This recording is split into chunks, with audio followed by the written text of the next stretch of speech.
G'day, I'm Jen. I'm the founder of Raklox and I'm here in the workshop here on the south coast of New South Wales to show you how to fit your new lock. Firstly, I'd like to thank you for backing an Australian-made and designed product. With 21 years of fixing aircraft and military precision under my belt, and being a fellow mountain biker, I'm here to bring you the best lock for your rack.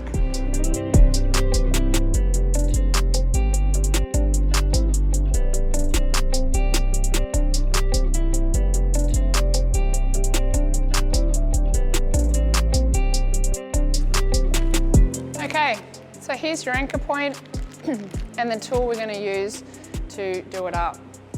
So the best way to fit this is to go and get your bike and flip it upside down.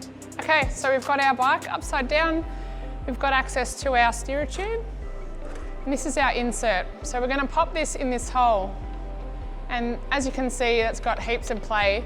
So what we can do, instead of trying to do it with no room, we'll just grab it, put the tool in, and manually do it up. So holding the outside of this ring and just start to do it up a little bit at a time and just see how much room you've got. Make sure it fits. All right, so that's roughly the size we want it. Now we're going to come in with our tool and just holding the outside and doing it up from here. So it's just starting to grip. Now what we want to do is make sure that this is actually level. So just come down at eye level, make sure it's level, because if we do this up and there's a spot there, it's not going to be as secure. So making sure that's nice and flush, and we do our final turn.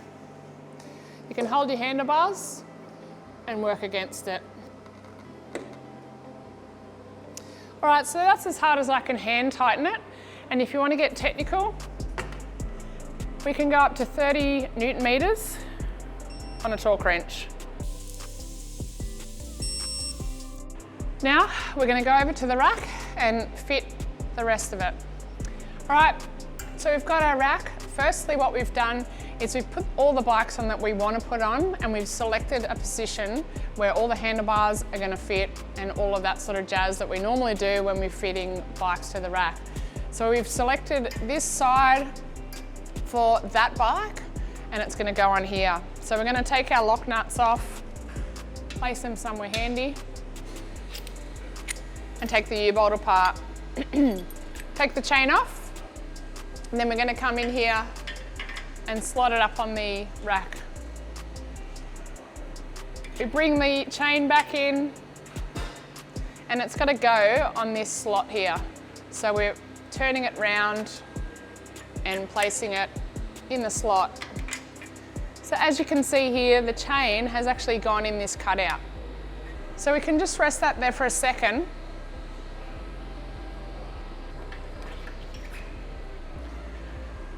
So what we want to do is choose a position where this is actually going to go. So you can place your pin in, don't lock it obviously, and that's roughly where it's going to go.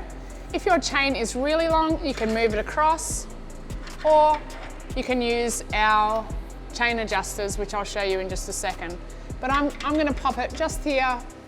So we can grab our nuts. These are shear nuts. All you're going to do is tighten these up until they snap, and then we're going to put a cover over the top. So we want to tighten the top one, tighten the bottom one, and then it'll be easier to actually get that to crack off on the top. So it's not going to twist as we turn it. So that's on there.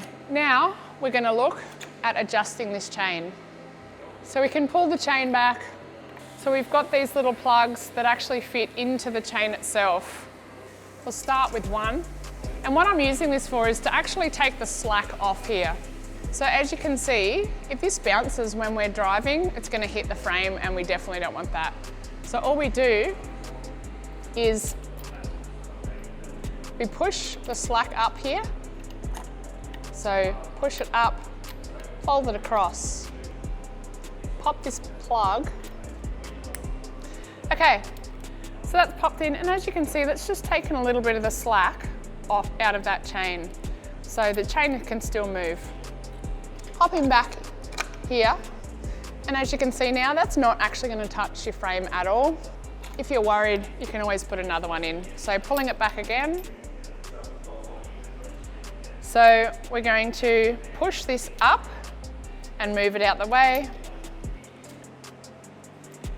And that's worked the same as the one below. We can pull this cover back to go over here, and we're popping it in. So now that's definitely not going to touch. So that's made for that bike. And if you've got different bikes with different forks, you can take those plugs out, but I recommend keeping it here where you're going to actually have this bike and this is its spot. Right, so we've got our sticker, and we're just going to try and align this right up with the bottom of the bracket here and place it on. This actually comes back into this bracket when you're not using it, and you can lock your pin like that.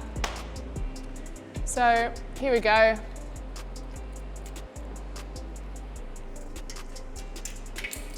Nice and simple, turn it over, straight in, done.